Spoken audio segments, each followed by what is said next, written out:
Okay guys, hello, it's Troy Francis. You join me here in London. So one of the worst things that can happen in any dating scenario is when you think that you've got traction with this particular woman that you like, you think it's going somewhere, and then it doesn't. And you feel her pulling away.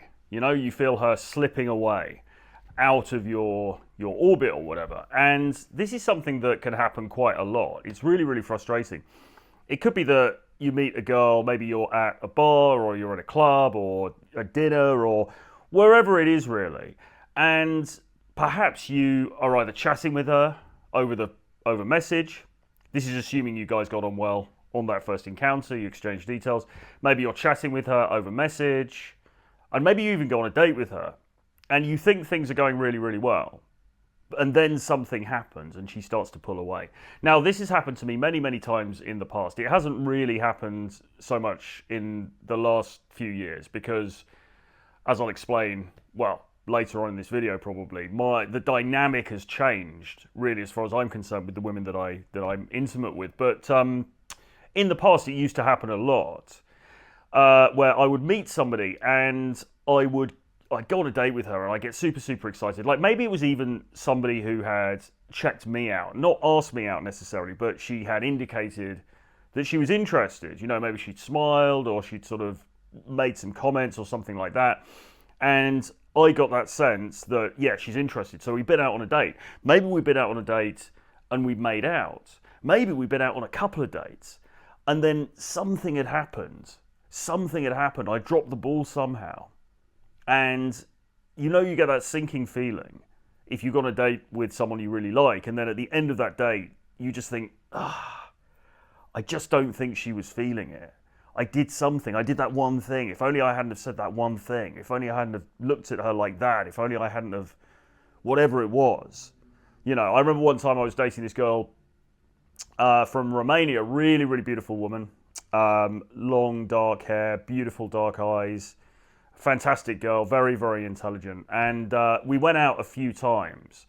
In fact, we've been out a number of times, actually. And we'd made out and things were getting pretty sort of, it was moving in a direction that was leading apparently towards intimacy. And there was this one particular night, I remember we were standing outside the place where she stayed and we were making out for ages. It was really, really getting quite sort of, intense. And we weren't going to be able to go back to her place because her mother was there and it just wasn't convenient.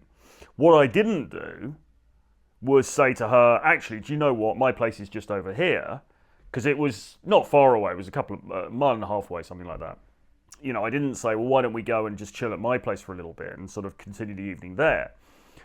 For some reason, well, because I was kind of naive at the time and I didn't really understand the dynamics with these things.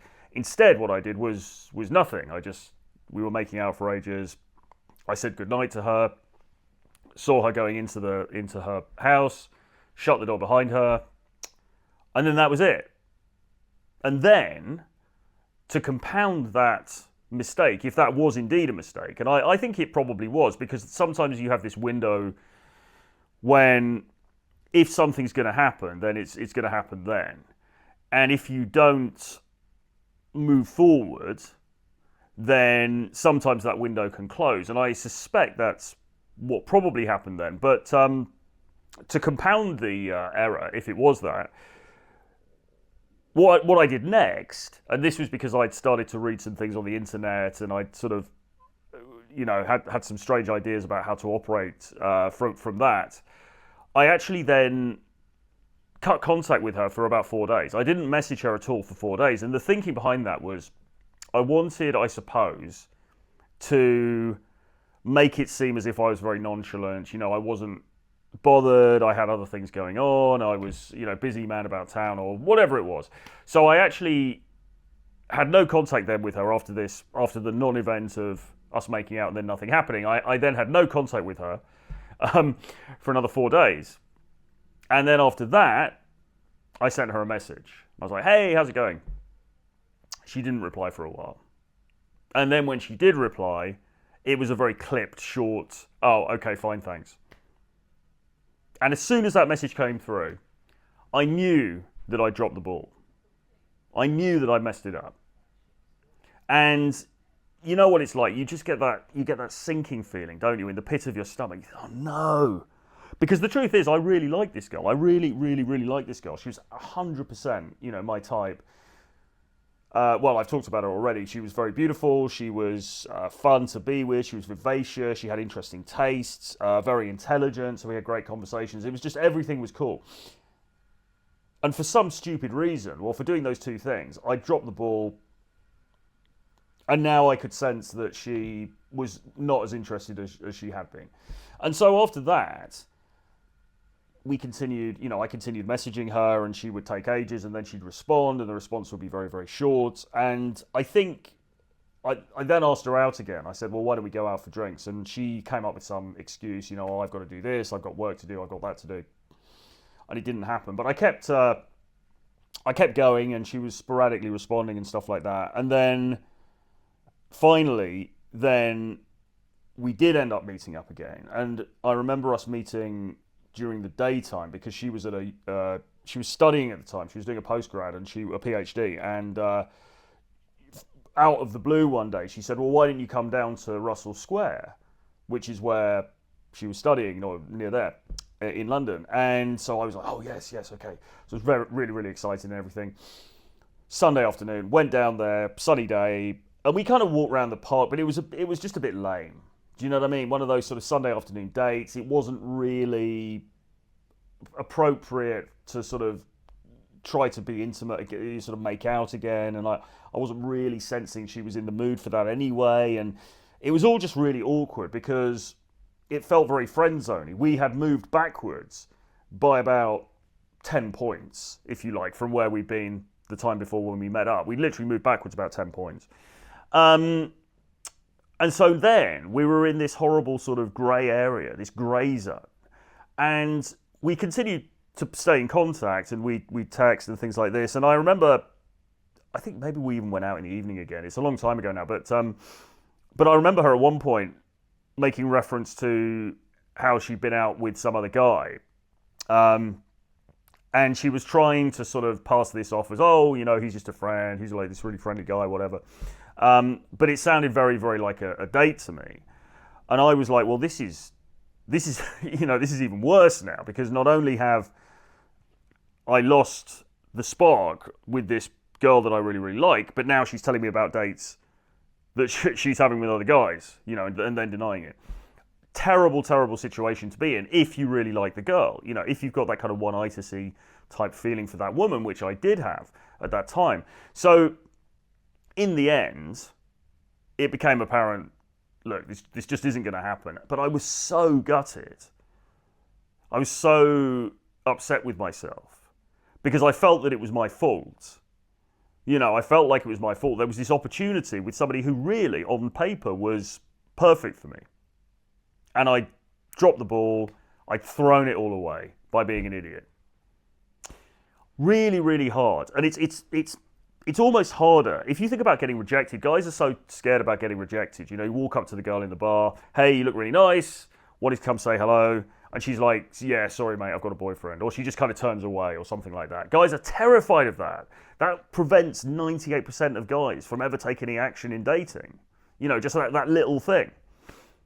But that's child's play. Getting rejected in that manner up front is absolutely child's play compared to when you've actually hung out and spent time with somebody that you really like and they've reciprocated and then they pull away. It's absolutely terrible when that happens, and that's what I experienced, and it was really, really, and I thought about it for a long time afterwards because I'd really liked that girl. And I met other girls after that, and I started dating people and whatever, but I never forgot that particular girl. Now, there is a postscript to this story because we ended up meeting up again years later, and we did actually end up getting intimate, but that's another story for another time. But at that point, I completely I'd lost this woman. I'd lost contact with this woman who I really liked, and she just, and it's particularly galling because when you feel that she liked you at one point, she admired you, there was something about you, there was something about your masculine spirit that she liked and she was attracted to, she was viscerally attracted to. And then you messed it up. And suddenly that respect that she had for you dissipates. And suddenly she doesn't see you anymore as that guy, that alpha, sexy, sex-worthy guy. Suddenly she doesn't see you like that anymore. Suddenly you've been demoted to the friends box, basically, or even worse. And that is really, really tough. I think it's really tough for the male ego. Talk about the fragile, tiny fragile male ego. Really, really tough. Particularly when there's some emotion concerned, when you have some feelings for this woman. So how do you prevent it happening? Well, I think the first thing is that you need to be decisive in your dating. If you really like somebody, for a start, don't play games in that way. The whole thing of not being in contact for 4 days, absolutely stupid. I don't know why I did it then. I would certainly never recommend anybody does it now in the age of, this was pre-social media really, and it was pre-smartphones. There were mobile phones, but pre-smartphones. So it was slightly different at that point. But particularly today, you don't go radio silent in those circumstances for days on end. It's just not going to get you anywhere. And secondly, yes, you want to be decisive in the dating, right? You want to be like, okay, look, I like you in this way, and you want to have a plan to move things in the direction that you want to go. Now, of course, if at any point during that process she indicates that, for whatever reason she's not interested, okay, fine. That's absolutely her prerogative, but you want to be sort of like, look, no, this is on. I like you, you like me, let's move this thing forward. Let's have a good time together, in every sense of those words.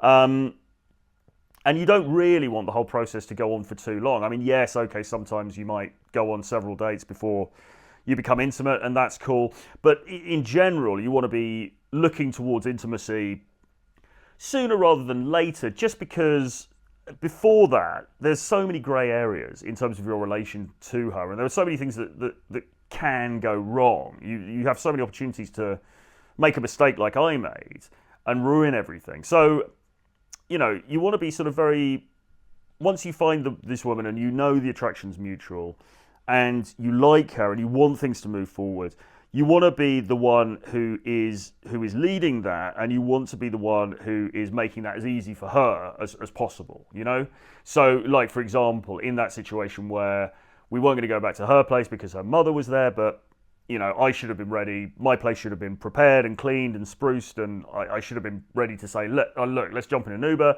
We can go back to my place. We can chill. We can watch a movie, etc., etc., okay?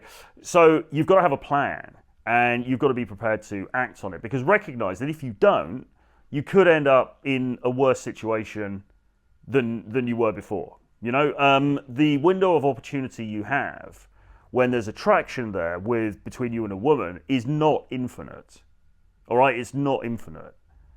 It's absolutely finite. Okay, I can't tell you exactly how long it is, but it is finite, because at some point she's just going to think, well, this guy, either he's not interested, he's a bit of a puss, or he doesn't know what he's doing, so I'm going to move on from him and I'm going to look somewhere else. And that's when you get that kind of light switch effect thing, where the woman, 1 minute she was really into you, next minute she doesn't seem to give a monkeys. And that's what I experienced with that girl, and it's happened to me at other points as well. So I hope that I don't hope actually, I hope you don't identify with that story, but if you do, then I hope that my insights have perhaps given you some food for thought on this stuff. It's one of the, as I say, one of the worst things that can happen to a guy in dating. I believe it's worse than a straight rejection at the beginning of the interaction. I really, really do, because you feel you're more invested in it. Okay, there are ways, I believe, that you could avoid it happening. And the other key thing that I should mention as well, of course, is not being too needy. There's such a balance with these things, because on the one hand, yes, you want her to know that you're interested. You want to be, as I say, the one leading it. You want to be moving forward in a logical way. But at the same time, you can't be too needy about it, because that can be a turn-off as well. You see, it's so nuanced. So nuanced. Any girls watching this, I bet you're glad you're not a guy, because it's really difficult sometimes for guys. Well, it's not really difficult. You get used to it. But it's nuanced, and you have to be aware of what you're doing. So anyway, I hope that's been helpful. Let me know your experiences. Let me know your thoughts in the comments below. If you want to learn more about dating from me, then I've got a collection of 11 books, which is called Renegade Dating Blueprint. You can get a copy of that on the link below. Sign up for my email list. Again, the link is below. And make sure that you subscribe to this channel if you haven't already. And with that, Troy Francis in London. See you guys again very soon. Bye-bye.